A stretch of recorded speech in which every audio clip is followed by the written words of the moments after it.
शुक्रवार को बिलासपुर जिला के झंडुता के बरठी क्षेत्र में केंद्रीय मंत्री नितिन गडकरी पहुंचे। यहां पर केंद्रीय मंत्री नितिन गडकरी ने विशाल जनसभा को संबोधित किया। तो वहीं कहा कि एक तरफ जहां केंद्र सरकार के कार्यों की जानकारी दी, तो वहीं चुनावी बेला में झंडुता के भाजपा प्रत्याशी जीतराम कटवाल के कार्यों की खूब प्रशंसा की। अपने संबोधन में केंद्रीय मंत्री नितिन गडकरी ने कहा कि हिमाचल में दोबारा से सरकार बनने के बाद वे जल्द ही हिमाचल दौरे पर आएंगे। उन्होंने कहा कि वे बिलासपुर जिला के झंडुता में तैयार हो रहे पुलों का शुभारंभ भूमि पूजन करने के लिए जल्द ही बिलासपुर आने का वादा करते हैं। साथ ही उनका कहना था कि यहाँ के वर्तमान विधायक व भाजपा के प्रत्याशी जीतराम कटवाल जब भी उनके पास अपने क्षेत्र की मांगे रखी, उनको तुरंत प्रभाव से माना गया और उसको सैद्धांतिक मंजूरी भी दी गई। हिमाचल के रास्ते अच्छे बनेंगे, अच्छी टनल बनेंगी, अच्छे ब्रिज बनेंगे।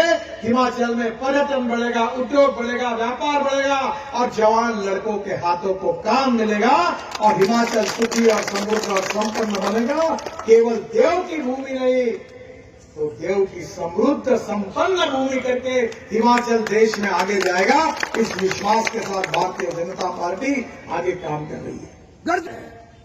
आज यहां आते हुए मुझे मालूम था कि जीतराम जी मुझे ये मांग करने वाले हैं, तो पहले ही घोषणा कर देता हूं, क्या बगाचल, कालो, शार, तलई और क्या बद्रा, बड़सर, धंतरा, ये जो हाईवे है, इसको मैंने आने के पहले ही मंजूरी दे दी है और मार्च महीने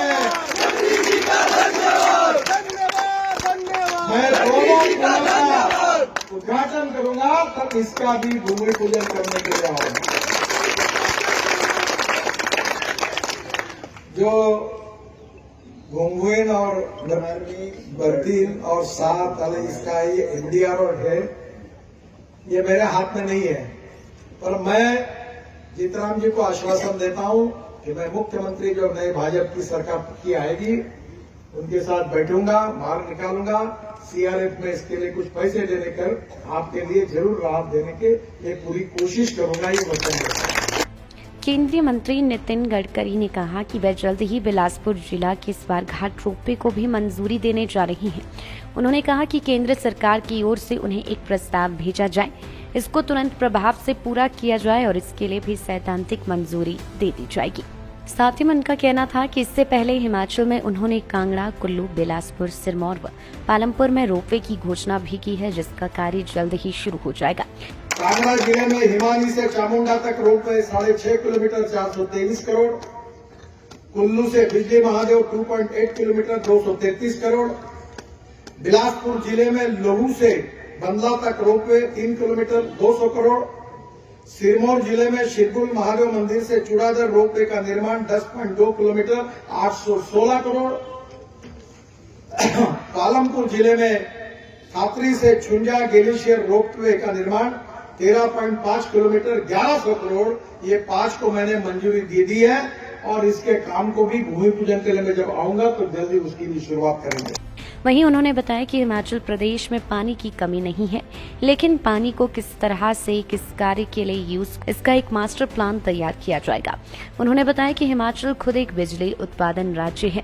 हिमाचल से भारत सरकार को काफी लाभ भी मिलता है। वहीं पर्यटन की दृष्टि से भी हिमाचल की सड़कों को बेहतर बनाने का हर संभव कार्य किया जा रहा है, क्योंकि इस पहाड़ी राज्य हिमाचल में देश विदेश से पर्यटन यहाँ पर घूमने आते हैं। कि विकास के लिए 4 बातें जरूरी होती है: water, power, transport and communication. आपके पास बिजली की कमी नहीं है, हाइड्रो पावर है। मुझे याद है जयराम जी ठाकुर और अपने उनके चीफ सेक्रेटरी मेरे पास आए। मैं यही अपना मनाली में आया था, तो मैंने कहा जयराम जी को कितने रोपवे चाहिए, कितनी केबल कार चाहिए, फेनेकुलर चाहिए, बताओ, मैं सब मंजूर कर देता हूं। तुम्हारे में जितना दम होगा उतना मांग लो, पूरा दे दूंगा। गडकरी जी को जय श्री राम, जय श्री राम, जय श्री राम। तो उन्होंने कहा कि केवल एक बात मैं आपको कहूंगा, तुम्हारी बिजली है, 5 साल के लिए बिजली का रेट 3 रुपए यूनिट, 2 रुपए यूनिट कम कर दो ये हाइड्रो पावर यहाँ बनती है, आपके पास पावर की 10 साल के लिए दे दो, मैं इन्वेस्टमेंट लाऊंगा और आपको सब रोपवे, केबल कार, फर्नाकुलर, रेलवे, ये हवा में चलने वाली 100 लोग बैठी हुई ये बस चला दूंगा। मैं भी बंगलोर में हवा में चलने वाली 200 लोग बैठने वाली डबल डेकर बस चलाने वाला हूं। और मैं उन लोगों में से नहीं हूं ये झूठ बात कर रहा है। जो भी कहता हूं वो डंके की चोट पर पूरी करके दिखाता हूं। लाइफ टाइम्स टीवी के लिए बिलासपुर से सुभाष की रिपोर्ट।